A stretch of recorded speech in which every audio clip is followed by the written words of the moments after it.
So from there, we'll move on to agenda item 12, student services. Well, Julie bragged about a short amount of time she was going to present. My first item will be short, so we'll do that one first, which is student transfer update. Each year I bring you just our update on where we are with our student transfers. You know, we have a policy, FDA local, that allows residents to apply to transfer into our district, and we do look at non-residents of district employees first. Grandparents, grandchildren of district residents, I'm a little tongue-tied there, students who are South Lake residents and have previously been granted an inter-district transfer, and then students who are South Lake residents and are new inter-district transfer applicants. And so, looking at all that, you'll see, I'm going to flip my page here, you'll see that we have, for employee children, we have 42 new requests for this school year. So that brings us to a total of 269 total employee requests. We have 30 at the elementary level, 5 at the intermediate, 3 at the middle school, and then 4 at the high school senior high level. For our disputed zone, we have a total of 9 new requests. We have 52 rollover, so a total of 61 disputed zone requests. For our grandparent policy, we have a total of 11 new requests and a rollover of 35, so it's a total of 46 grandparent policy.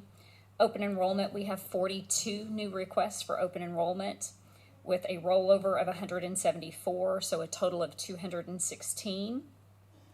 Our CMA numbers, we have 2 students that are rolling over there. So we have a grand total of all of our out-of-district categories of 594. Our total new requests totals to 104 total new requests. We are still getting those in daily. Mary was processing those today, and I was signing them today. So there are numbers that came in today that aren't included here. So we'll do our best, and if we send out a superintendent notes to you guys this week, I don't know that we'll get them out this week, so I'm not promising up here anything that we can't accomplish, but we'll send you out an update to let you know where we are on these. Working very closely with Matt and the campus principals on numbers just to see where we might be over in class sizes and things like that, but we are working very closely on these. Where we are seeing the largest challenge, you'll look at Carroll Elementary. They have the largest number of employee children as well as open enrollment new requests. And so there potentially will be some students within the open enrollment for Carroll Elementary that I'll have to look at their second choice and not give them their first choice. I think that's really probably our only campus that I would have to look at. All others look like most likely will get their approval. We were getting out employee approvals today, and then we'll move to all other approvals on Wednesday. So between now and Wednesday, Mary and I will finalize these with Matt on the transfers. But we will potentially have some that are right now asking for Carroll Elementary that may get changed to second request. Yep. Any questions there? All right, if none, this is where the fun begins. This will be a little bit longer of a presentation, but I'll try not to make it too terribly long. Each year, the Student Code of Conduct requires adoption by the board, and our current Student Code of Conduct also includes our Student Handbook. And updates to the Student Code of Conduct includes recommendations from our attorneys as well as TASB. District representatives also provided updates to the Student Code of Conduct, including the Student Handbook. This year, we had representatives from my department, the cabinet, the District Diversity Council, additional staff and administrators to review this and give us input. And we really saw the most benefit, I'm just going to say it's not on my synopsis here, but the most benefit from our District Diversity Council in giving us input. And you'll see the greatest changes reflected from that District Diversity Council. We have also had to add a numerous amount of changes based on the 86 legislative changes to this Student Code of Conduct. And then based on changes that have been recommended, you'll see several policies that have been identified that are causing us to have to make some changes. And so those are, I'm going to read each of these just so that they're on the record. BJCF local, DFBB local, DIA local, FFH local, FFI local, FNG local, and FO local. And all of those changes to those policies are based on the updated portion of the Statement of Non-Discrimination, and that section has been revised to list the basis of non-discrimination to be consistent with what the District Diversity Council recommended for that change. And you'll notice that change, and I gave you guys a separate handout because I am going to reference some page numbers. Great. And so you'll probably want to reference the actual handout versus the board book so that you can follow along as I'm going through those. And so that new Statement of Non-Discrimination is listed actually on the cover page there. One additional, or the next portion that I want to point out to you guys is going to be listed on page 11. This is where we began to list out our levels of our consequences. Under level 1, we added number 11, violating campus cell phone procedures, and we also added number 15, bullying or harassment, including actions motivated by race, color, religion, sex, gender, sexual orientation, national origin, disability, or age. We have that listed under each of the level offenses. It was not previously listed as a level 1 offense, and so we have that listed in each of the categories. For level 2 on that same page, we changed verbal to list it as oral, and then we added gestures. And so that's, you might just say semantics there, but really when you look at the definition of oral, that is a better definition than the words verbal. So anywhere throughout the document that we had verbal, we changed that to oral. And then again, we added gestures. Under level 3, the biggest change that you'll notice under the level 3 column is number 5 there. Again, this came from recommendations of our District Diversity Council. It states using slurs, oral or written, based on race, color, religion, sex, gender, sexual orientation, national origin, disability, or age, inappropriate acts towards a specific person, group, based on the above categories, or derogatory statements that school employees reasonably believe could substantially disrupt the school environment or incite violence. So that's the biggest change in the level 3 category. We added level 4. That section was not labeled level 4. Now where it says mandatory DAEP placement and discretionary, those were listed there, but it did not have the title of level 4 offenses. And so we wanted to give that title, so we added that. And then number 9 was added, harassment against a school district employee, and that is based on Senate Bill 2432. That was a requirement on that Senate bill. We also added number 13, which is criminal mischief, under non-felony under discretionary DAEP placement. We also added the title for level 5 offenses. That title was not there in the past. If you'll flip over to page 21, under campus behavior coordinator, each campus has to identify a contact person that is their campus behavior coordinator. And in, I believe, all of our instances, Leah, correct me if I'm wrong, it's one of our assistant principals at all of our campuses. And we have it currently listed on our district website as well as each individual campus website. So we have it on the district and the campus website.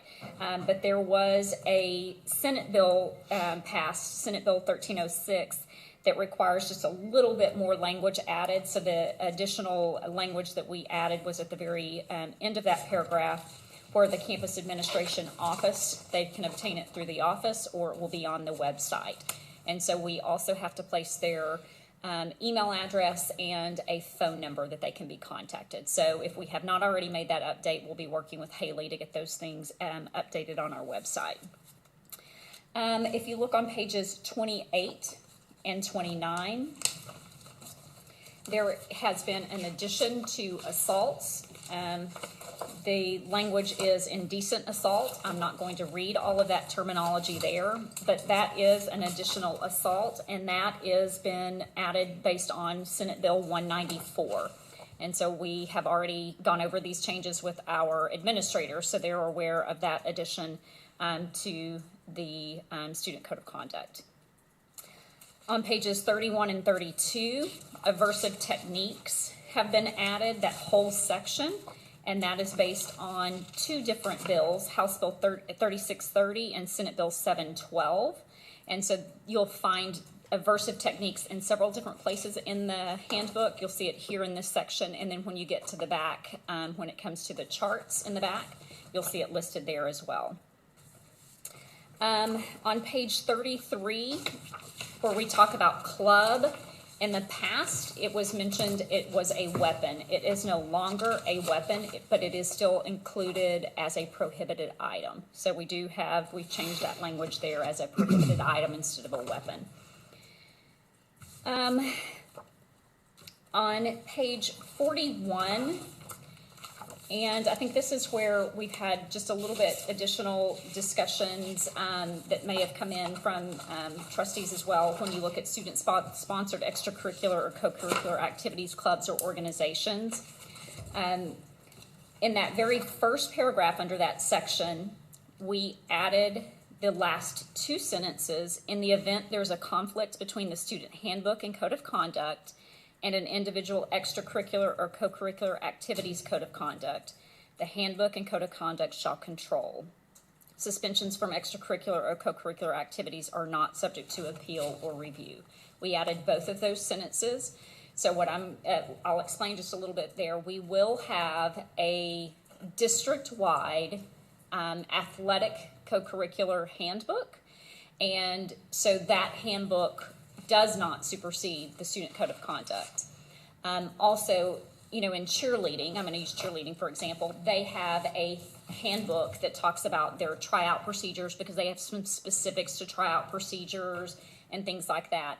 That again does not supersede the student code of conduct. The student code of conduct is the document that supersedes those conducts or those handbooks. So we added that statement here so that parents are aware, students are aware. But we will have a district-wide athletic handbook, club handbook, and we're working on that. What if the punishment in the code of conduct is less than what the extracurricular activity has? Does it go both ways? Does that mean a student could default to code of conduct rather than to the extracurricular code of conduct? We're trying to make it consistent so that they're not different. We're working with the sponsors on that. But you could foreseeably have a sponsor that wants to be a little more severe than what is in the student code of conduct. And that sponsor could, just like a coach in athletics, if they want you to run in addition to the consequence that you have, the coach can, do that. So we are going to give them a little bit of leeway, but they can't do less is the bottom line. Does that make sense? Now, when it comes to the suspension from their extracurricular activity, they have to follow what is in here.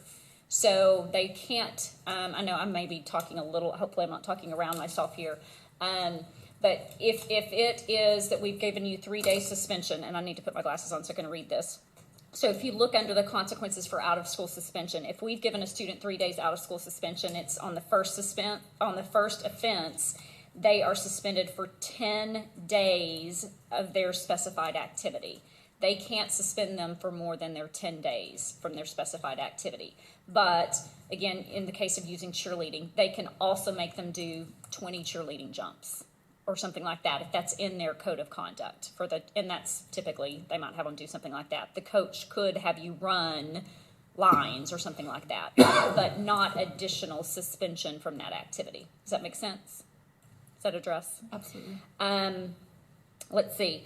The one thing that came up that we did add is we added performances to the consequence for out-of-school suspension, that they are not allowed to perform and participate in performances when they are suspended.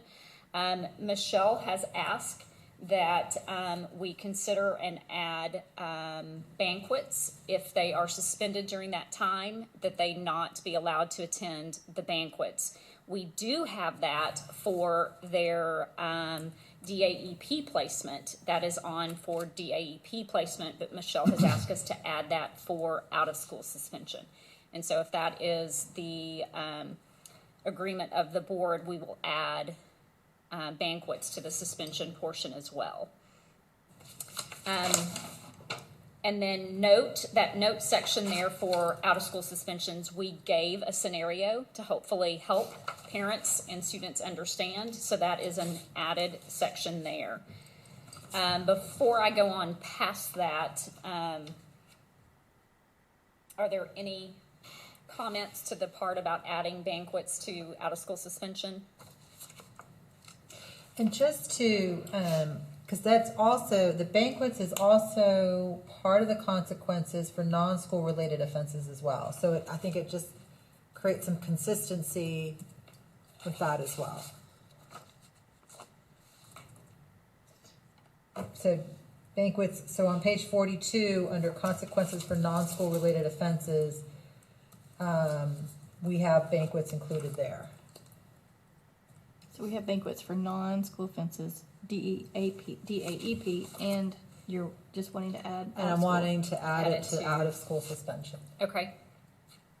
Is everybody good with that? I'm okay with that. Okay. All You right. can not be good, okay with that. I was just trying for it to be consistent. Yeah, consistent's good. Okay. I mean, it's a privilege to go to a banquet. And Sometimes. I've always found them to be rather painful. it's who you're asking, huh, saying. Danny? They go long sometimes. They're long. The videos are long. When your kid's a senior, they're great. All right, so we'll add that piece, and I think we had typed that already in there. And so then continuing on, let's see where I am in my notes here.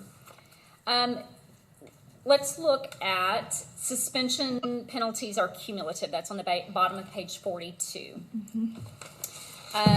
So previously, the accumulation of your penalties were a high school career accumulation, and might have even been, correct me if I'm wrong, middle school through high school, but was it just high school, Leah? I can't remember. It was just high either. school. Was it just high school? You compared the documents. I'm trying to remember. We looked at it so long. We did have a meeting with coaches, sponsors, clubs, everyone to try to come up with what would this language look like.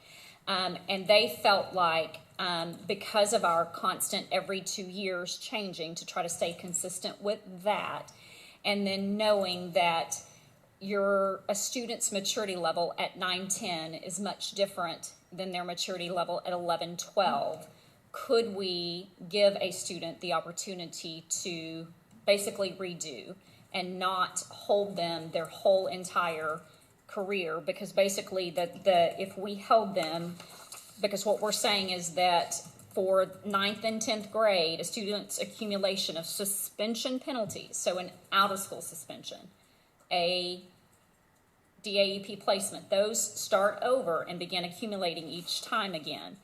And if you look at it, if you go to the paragraph above that, if they're suspended for 30 school days with only, well, I don't want to read that there. Let me find the right place to read.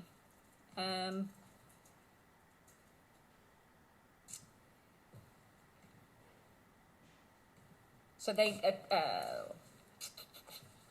where am I wanting to read here? On the, Leo, you may have to help me here on the cumulative portion. Yeah, so it would be an accumulation, say, like, for instance, if they, under the OSS section, the out-of-school suspension section, we list for their first OSS, they're suspended for 10 days, second OSS, so that would be the accumulation. Oh, yeah, so that's where I was trying to get to. And the same under, like, DAP and out-of-school situations, that would be the accumulation. So if, say, they got, an OSS, their 9th grade, whatever, Yeah. then that would continue, if it would keep going on into 12th grade. Yeah, so thank you, Leah. I was right. I was trying to remember if there was a portion that you read or where I needed to get to that. So if I'm a freshman and I get suspended from school, my first, and because it's on the same page, say I'm a non-school related offense and I get suspended and I'm suspended 30 days. And then my sophomore year, it's accumulating. My next time to do that, I get suspended for 60 days. And then if I go into my junior year, then the first time I mess up and get suspended, I'm automatically at 90 if we don't allow them that restart. Sure. And so we're saying we would like to give them that restart, let them go back to, on their first offense in their junior year, back to 30, their second offense to 60. And it's their junior and senior year that culminate together, their freshman and sophomore year, versus all 4 years being together. I know I've got teenage boys. I'm not saying girls don't make mistakes, but teenage boys, oh my goodness, Yep. they make mistakes. And so hopefully, I mean, I've got one that's a senior, so whew, knock on wood, we won't be there. But I've got one that's starting as a freshman, and I would hate to think if he did something in his freshman year and then continued to do something wrong, that this might be following him forever. Yep. So that's just giving you that scenario. So you guys can tell me if you want to change it or leave as is. But we just need some guidance if we're changing before it goes online for Wednesday. No, I like it as is. Has it always in recent past been 9/12? It has. Now, have we tracked it well? I cannot honestly say that we probably have. Okay. So, and that's me being completely honest. Yeah. We may have done a great job, and I don't know that. Yeah. I'm just saying I don't know. And again, we don't have that many students that are constantly in trouble either. Right. But have we done a solid job of tracking and really doing that? I don't know that we have. We have not done as in-depth of a look at our student code of conduct before either, and had this many people looking at it and reviewing it and had coaches involved. Sure. And so I think now that we know that's here and our coaches do and our athletic director does, that if we're in this situation, we're going to definitely be following it and upholding it. Yep.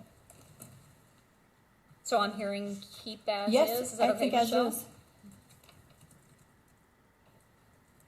I see 3 and a smile. It's a Yes, side I mean, smile. yeah, I mean, no, Okay. I don't want to penalize. I mean, Right. I thought that was to me that was a significant change, Right. from what it had been. So, wanted to make sure everyone kind of understood Yeah. that. On page 43 for participation in tryout, election, or selection process, from suspension from activities. So just want to kind of talk through that process a little bit. And I think Mischelle had a little question there, but we clarified that. So the first, so if a student is suspended from school 3 days, okay, during that 3-day period, if tryouts occur during that 3-day period, a student may not participate in tryouts during that 3-day period. But they also have that 10 days, if this is their first offense, they have the 10 days that they are suspended from their athletic, whatever that they're involved in. So their 3 days has gone by, and they have 7 more days that they're involved in the athletics. If the tryouts happen in those other 7 days, they may participate in the tryouts during that 7 days because they're not suspended from their school activities. They're not suspended from school. They're just suspended from the athletic activities. Does that make sense? So they can try out during that suspension from the athletic piece, just not suspension from school time. Does that make sense? It does.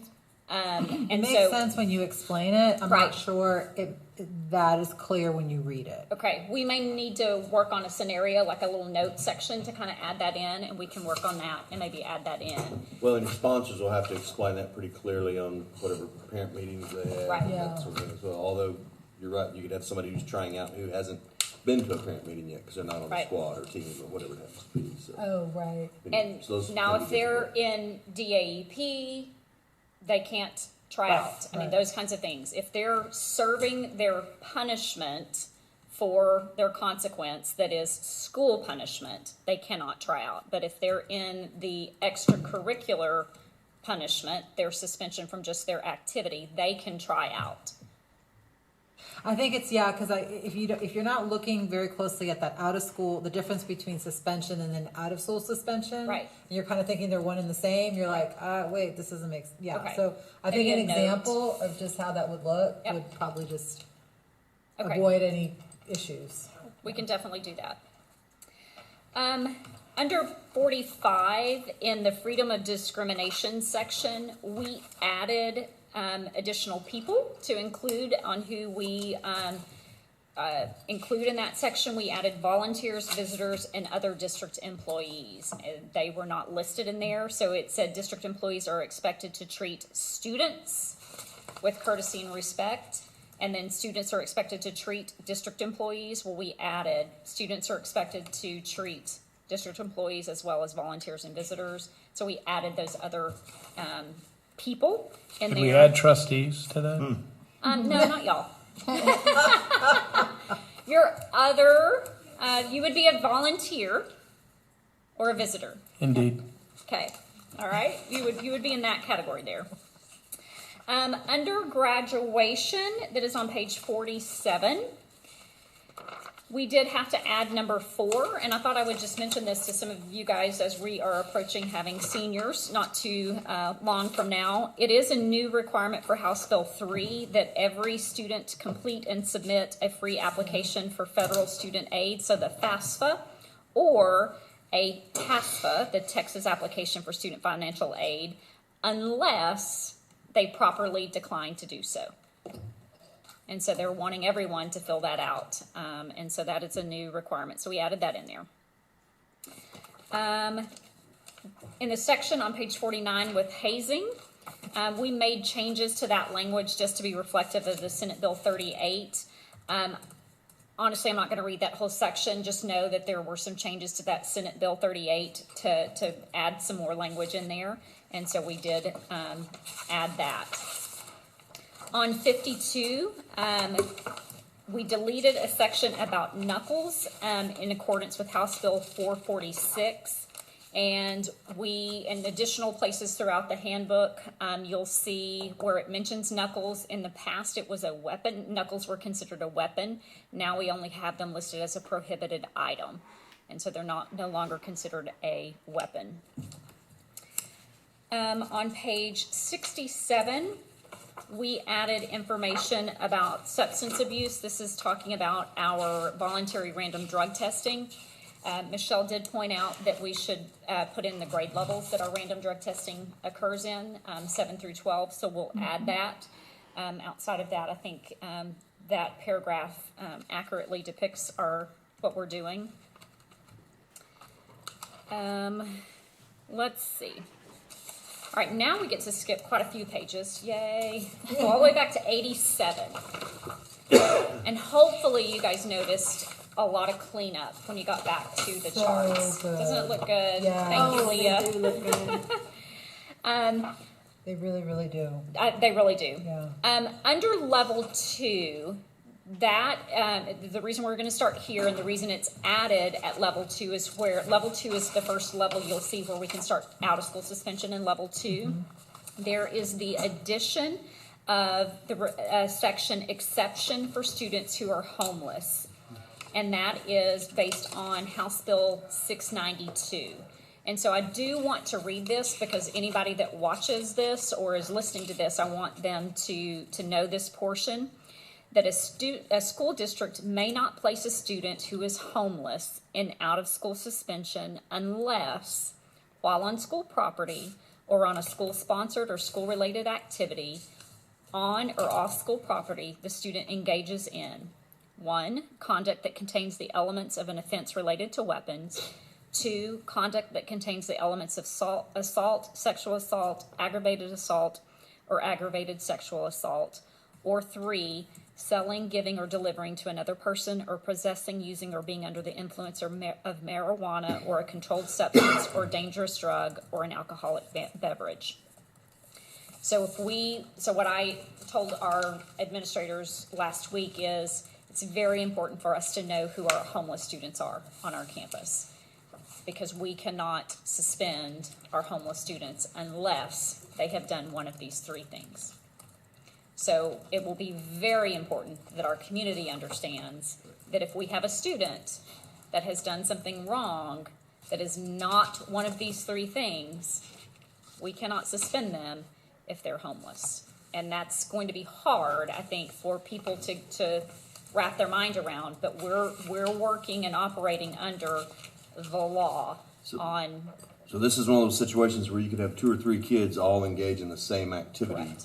And one could get a totally different consequence than others based on the law. Is there a clear definition of homeless? Yes. Yes.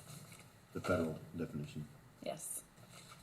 And our homeless liaison is Tisha Nelson. And so what the rest of that paragraph says is that the campus behavior coordinator can coordinate with the district homeless education liaison to identify appropriate alternatives to out-of-school suspension for a student who is homeless. And so then also on that same page, number 6, we have added some language there. Towards the bottom of that, I just wanted to point out where it does say that a student's status in the conservatorship of the Department of Family and Protective Services, or the student's status as a student who is homeless. So that's where we have to take into consideration the intent, the lack of intent, whether or not it was self-defense, their discipline history, disability, and then we have to take into consideration those other 2 factors that I just read to you. So I wanted to point that out to you as well. And that's in compliance with House Bill 811. I think, let me see. Last thing I'm going to point out, anyone timing me? This might be record. On page 114 is transition plan. This whole section for transition plan, you'll find it in this section, and then you'll find it under the expulsions section as well, back on pages 120 and 121. Transition plan has been added based on House Bill 2184. That's when a student is transitioning back to their home campus from DAEP or back to the home campus from JJAEP. That we have to have a transition plan and have to have some specifics that are outlined there for us. And so we've included those in our student code of conduct. I'm going to look at my notes here for just a second to make sure I have addressed anything that Mischelle might have pointed out. Cell phones are listed in here, but we do not have the specific language with the new cell phone guidelines in here. And so what we will do is we will add a sentence referring parents back to the campus-specific handbooks, since those guidelines are very specific to the grade levels. So we'll add a sentence in that cell phone section, which is on page 82.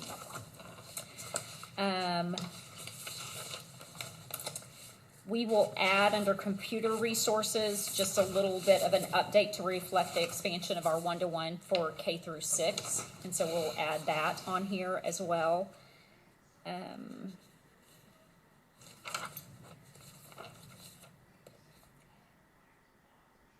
There's some additions to our columns at the back where there might have been some separation in the chart, where the chart went on 2 different pages. Mischelle made the suggestion to put the titles at the top of that chart on the next page, and so we'll take care of that. There's a couple of those that happen like that as well. And then on page 150, under level 2 in high school, we'll be changing one of the bullets that under temporary confiscation for bullying. We don't confiscate anything if you're bullying, Right. So we're going to take that out. But we are going to add a bullet for bus privileges under failing to comply with direction from staff. So we'll add that bullet there. So I think that takes care of those. There are a couple of additional Senate bills and House bills that have not clearly been defined through TEA, or we haven't received those guidances yet. And so there will be some additional languages that we have to add into the handbook. So as we do those, I'll come back to you later on once we get those the guidance from TEA. Some of them deal with some trainings. Some is just some more definitions that need to come out. And so once we get those, I'll come back to you guys with a potential amendment, most likely that we would do to the handbook. So I do have to have a recommendation for approval of the handbook, and I would suggest that you make the approval of the student handbook and code of conduct and approval of the local policies that I stated above, with the additions that or corrections that we talked about tonight. Jenna, I just want to applaud you and the team and everyone that was involved, because it really was an overhaul of the student code of conduct. And I know that was a process and that was quite the endeavor. And it really, I mean, having attended the district diversity council meeting, and hearing the feedback from particularly around the students, I mean, in terms of some of the things that they felt were discrepancies, or why is it like this? And, you know, and a lot of that has all been addressed. I mean, the things that I pointed out were just like kind of nitpicky things, or things I had questions on. Right. And I appreciate you getting right back to me today on with responding to that. But it really is something, and I think particularly the District Diversity Council will be excited to see what the final document looks like, because it really is, as you said, it hasn't really been looked to that detail. Even when I got to the section on the charts, and seeing like even the bullets, Yes. right? What would be considered a consequence for different behaviors? Right.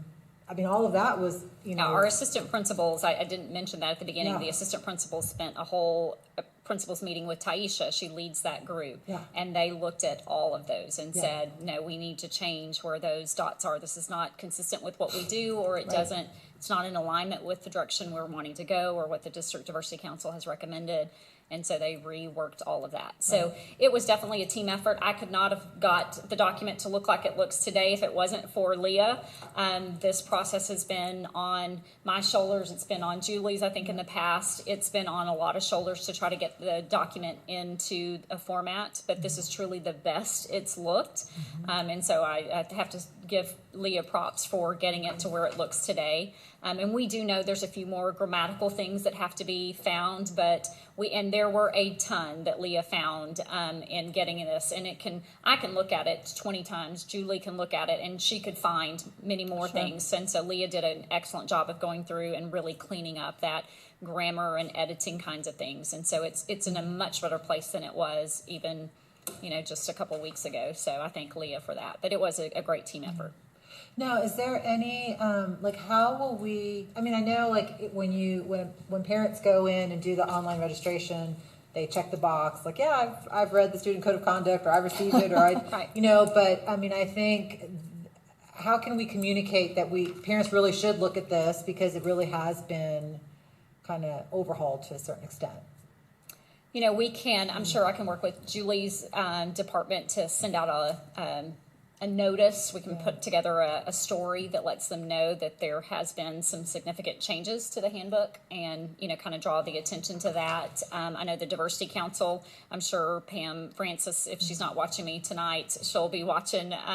She's been very eager, so I know the Diversity Council will be spreading the news, and so we will probably send them a copy of it as well, so that they could spread the news. But I think working with Julie to get a story out will be probably I feel like it's one of those, like, closing the loop. Like, the students wanted to know. I mean, I remember from that meeting wanting to know what are some of the things that the district has done. Like, did you hear us? Right. Well, yes, we heard you, and we knew that we needed to look at this, and even just the basis of discrimination. Right. I mean, that was right. That was a big change right there. Right. So making sure that the feedback loop. Absolutely. To the students. So, and I know some of them. I know there was some discussion or questions about, a lot of them don't even know, like, you can only be suspended for 3 days. Right. Like, that was, like, headlines, right? Like, Right. people didn't know that was the amount of time, right? So and I don't know, I know that's, every campus kind of handles how they communicate some of those kinds of things to students, but. Yeah. We'll work Yeah, on the high a school story level. with Julie, and then each of the principals, like I said last week, we went over it, and so they know that it's going to be a focus at the beginning with their staff to go over the changes, and then it will require some discussions with students to go over the changes. They do, beginning of the year meetings, so it'll be a discussion topic, but I think we could spend some more time with our students with it. Last year, it was a topic with skill, and so that may be something that Dr. Faltis we add to our skill meeting this year again, is talking about it with our skill group, so that they can have that knowledge and, give us some feedback on it as well. So, And just to follow up on a question, FD legal in your policy under admissions outlines the definitions for homelessness. And you'll be surprised at some of the definitions of what can be considered homeless. Yep. So I would FD legal if you get a chance, or we can send that to you.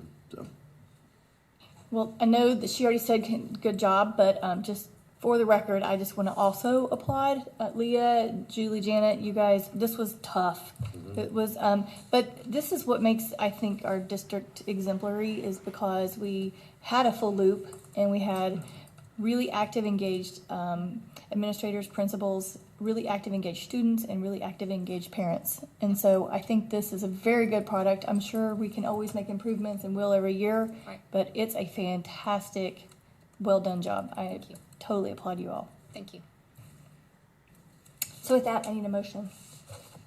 It could be so moved. Because there was a lot of pieces. So moved. Does that work, proper? That was a lot of conversation between the There was a motion. lot of conversation, but I could repeat it would be to- Second? Yeah.